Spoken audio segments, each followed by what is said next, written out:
What's up, weirdos? My name's Felicia and I like scary movies. The last video I put up on here was my 3,000 subscriber giveaway, and that was like a week ago, so I just want to say once again, thank you so much. Cannot believe it. Thrilled, etc. My giveaway winners have been emailed. Thank you to everyone that entered. You're all amazing. Love you. I love you. Okay, so I haven't put up a video in like a week, and that wasn't really intentional. It just sort of happened, and it's okay. Just a bunch of life stuff happened this week, and somehow I didn't get a video up. But last night, I laid down, and not even with the intent to review, but I'd heard some people talk about this movie, Swallow, and it just hit Amazon this week, but it was also at the Brooklyn Horror Film Festival this year, and I didn't sign up to go see it because honestly, like, the poster, and I wasn't that interested. I just didn't know I wasn't so excited about it. And so I just turned it on last night sort of casually just to check it out, and I ended up being like enthralled in this movie. I cried like 4 times. Here's some staged footage of me crying. And the Oscar goes to... And the Oscar goes to... And the Oscar goes to... And then after I cried, well, okay, after the movie ended, I journaled. I have not journaled in a diary since like 2015, 14, I don't know. But I had to like write some thoughts down because I was feeling like so many emotions after watching this. It kind of destroyed me. But now I have to go tell you to watch it so you can be destroyed too. Okay, let's get into it. So, Swallow is about a pregnant woman who develops a compulsion to eat inedible objects that become increasingly more dangerous throughout the film. It was written and directed by Carlo Mirabella Davis, and it was also his feature-length debut, so congrats.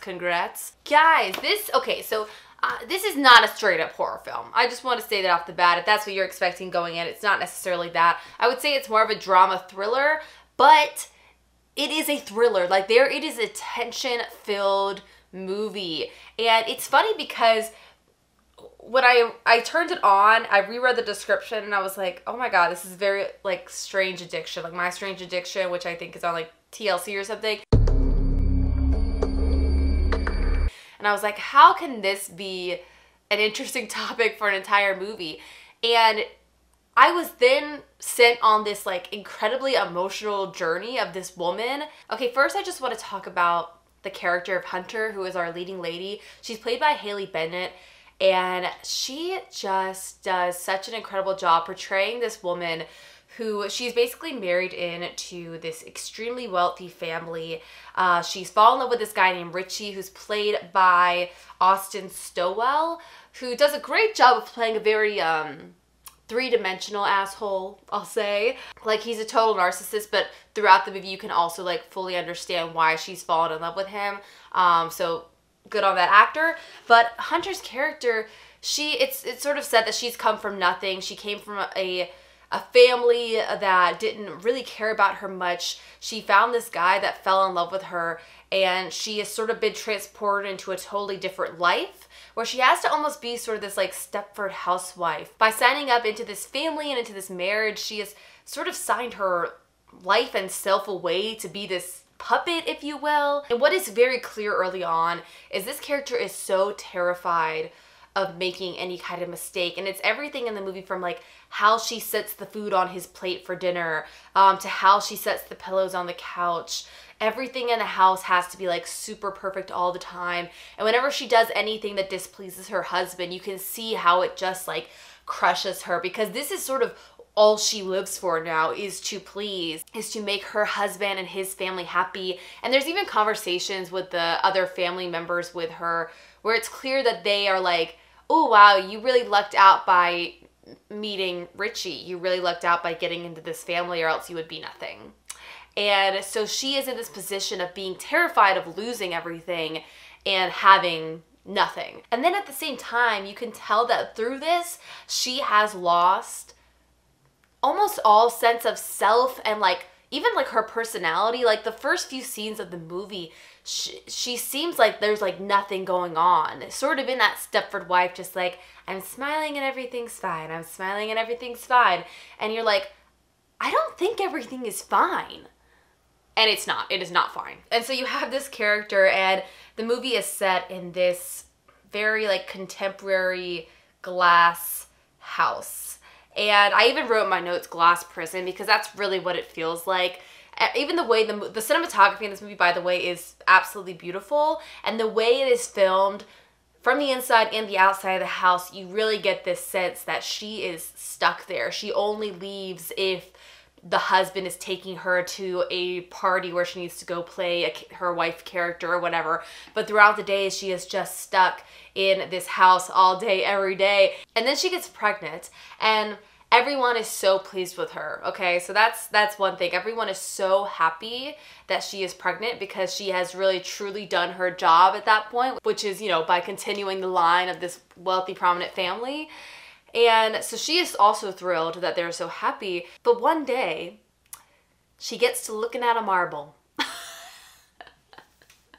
She gets to looking at a marble and she wants it in her mouth and she wants to swallow it and she wants to do something different for one day of her life because every single day has been exactly the same and she desperately needs something else to happen.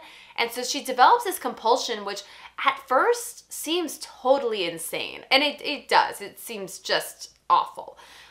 But at the same time, from her perspective, I understand why she's doing it, which is sort of the incredible direction and writing of this film, that I can really be on the side of this woman who is doing this insane thing that could kill her unborn child. Like, it's so dangerous, but she is doing it because she desperately needs to have something that is hers. And she also has some like trauma or baggage, or however you want to say it, that she has not dealt with, but has to learn how to deal with throughout the movie. But I won't spoil any of that for you. Okay, and so eventually the family finds out that she is doing this. And obviously they do not react well, and they are extremely upset. And the way in which they go about trying to help her feels like psychological warfare, for sure. And I won't spoil all that for you either, but the way in which they say that they are helping her feels like they are just trying to keep her quiet and make her normal again and get this baby out of her, and then I assume kick her to the curb. They never say that, but that's sort of how I feel. They even eventually get a live-in nurse to come and watch her throughout the day to make sure she doesn't do anything. And I do want to call out that actor, Leith Mackley. I hope that's how you say your name. But I thought he was just amazing. His character is very unexpected. Like, when he comes in, you're just kind of like, geez, who's that guy? And throughout, you sort of are so grateful for him because he seems to be the only person that sees what's really going on in that house. And I don't know, I just love that actor. There's also one part where he explains that he came to this country to flee from war, and how during war there's no time, there's no room for mental illness, or I think he says like problems of the mind, because you're focusing on like just keeping your body alive. And then as he sees what she goes through in this house, you can see how his perspective changes on what she's going through, and it is fascinating. I hope I'm not giving away too much. I'm just so excited to talk about it, and no one else I know has seen it yet, so I'm just talking. The next thing I really loved about this movie is the sound design.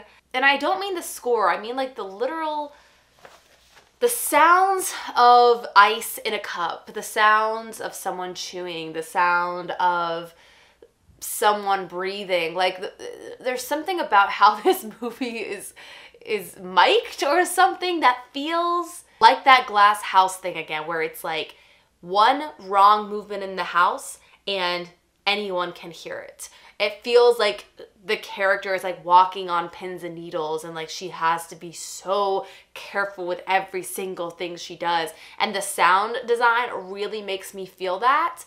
And I felt so tense. It actually, things about this movie did remind me of The Invisible Man that just came out, that I reviewed on my channel last week, which I also loved so much. They are extremely different movies, but with some similar themes going on. It's sort of like in Invisible Man, the opening sequence of Elizabeth Moss trying to escape her glass house, if you will. It's sort of like we're watching a similar characters like before all that.